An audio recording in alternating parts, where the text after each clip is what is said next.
welcome back to the 1111 Club. Today's topic is one that lives kind of quietly in the background for so many of us, and that's loneliness.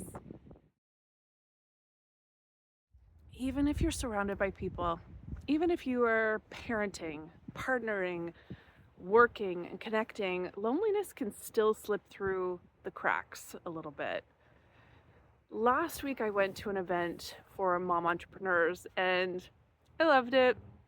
It kind of cracked my heart wide open in the best way. I felt seen because all the women there got it. They understood. And I realized how deeply I needed that. So for years I did the solo entrepreneur thing. I worked alone. I lived in a small town. I was single for a very long time. I had friends, sure, but not ones who truly got it. Not ones who could hold me through the hard and reflect my light when I couldn't see it. I didn't even realize how lonely I had been until I experienced the kind of support that felt sacred. Now I've got this really cool group chat with 3 women who support the heck out of me. I've got a husband who shows up, a business partner who, she's very busy, but if she watches this, I love her, and she's very solid.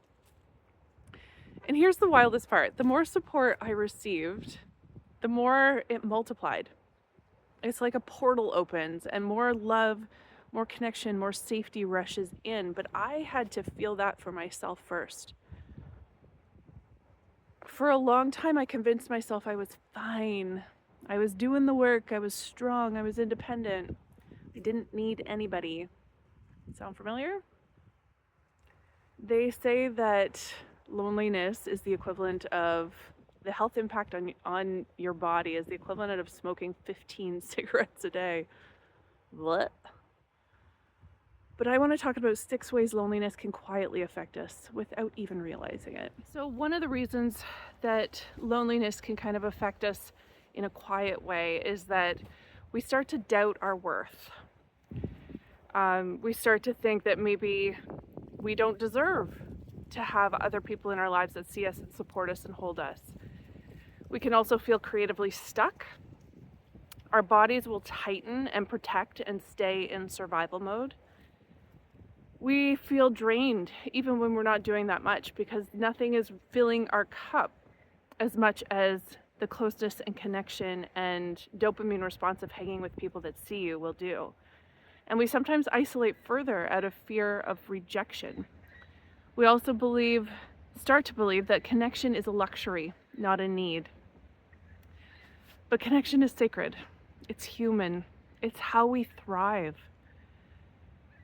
So I want to take you into a somatic exercise. You can do this seated or lying down, eyes closed or just gently softened. So take a deep breath in through your nose, out through the mouth. Bring your awareness to your body and ask yourself, where do I feel loneliness in my body? Don't judge it. Just notice. Maybe it's a hollowness in your chest, a clench in the belly, or a tension in your throat. Gently place your hand on that part of your body and repeat softly after me, or just listen if it feels better. I allow loneliness in my body.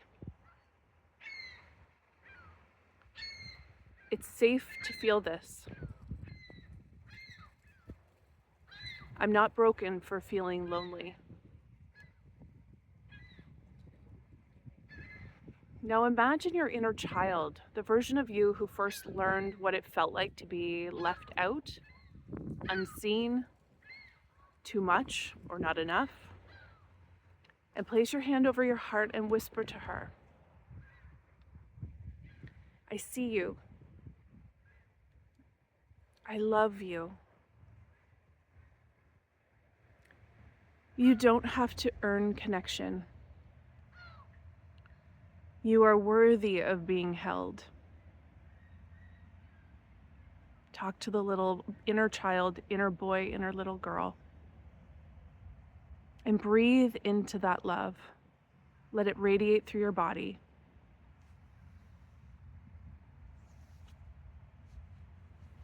Now gently ask Source, show me the people, experiences, and spaces that are aligned for me. Not to get rid of the loneliness, but to support the version of me who knows she or he are worthy of connection. Stay here for a few breaths and feel the support of Spirit.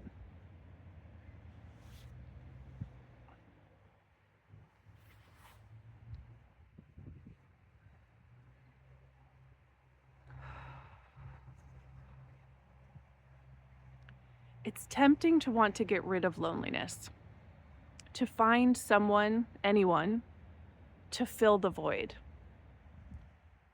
But this isn't about outsourcing your safety or just to get rid of it. This is about loving yourself, your adult self, your child self, loving them so deeply that you magnetize support from that anchored place.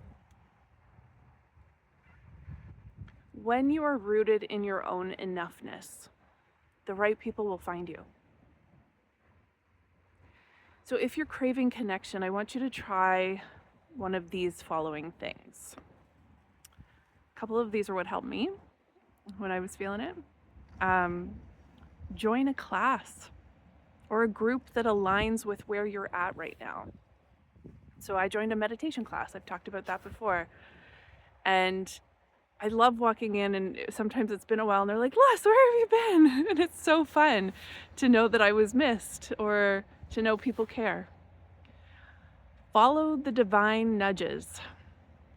That's how I found this networking group that led me to these 3 women who are like soul sister on the group chat that are so awesome. And I heard the nudge and I was like, yeah, I need to sign up for that.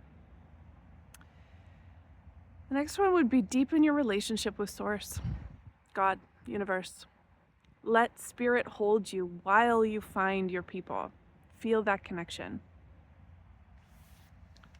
I want you to ask honestly, am I sabotaging connection? Am I holding back out of fear? Fear of vulnerability, fear of getting hurt, fear of rejection. So let it be vulnerable. Let it be imperfect. But you do have to try. And remember, not everyone will be your person. Some connections will fall flat, but each one will teach you something. It refines your energy and it clarifies what you need out of connection.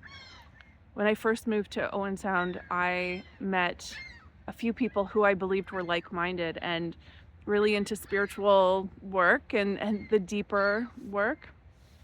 And it wasn't a fit. And that's okay. It took me a while to realize that though. Now we haven't done it in a while. I wanted to pull a card, and what came up was, I don't know if you can see it, increased spiritual connection. So exactly what we just talked about. And that's, speaking to connect there first, connect to yourself first, feel really held by you and by God, by Source, and then go out and find your people. I want to remind you that you're never truly alone, even if it feels like you're unraveling. There is a thread connecting you to your purpose, the people that are supposed to be in your life and your path. So follow it. If this is something you really want to do, want to connect with like-minded souls, you can call this in. You can use this as a little ritual if you'd like. Write a note to your future friend, your business partner, your mentor, your community. Tell them how grateful you are that you found each other. Describe how it feels to be supported, understood, met in your fullness. I kind of did that when I called in my husband. Place the note on your nightstand, tuck it in your journal, somewhere safe, and let it be your beacon, the energetic beacon that gets shone out for you. Loneliness isn't a flaw. It's a doorway, a signpost pointing you toward what your soul is ready to receive. Because you're allowed to be held. You're allowed to belong. You're so worthy of support, and not because of what you do for others, but because of who you are. I love you. I'll see you next week, and I hope you get some connection this week. If you do, let me know.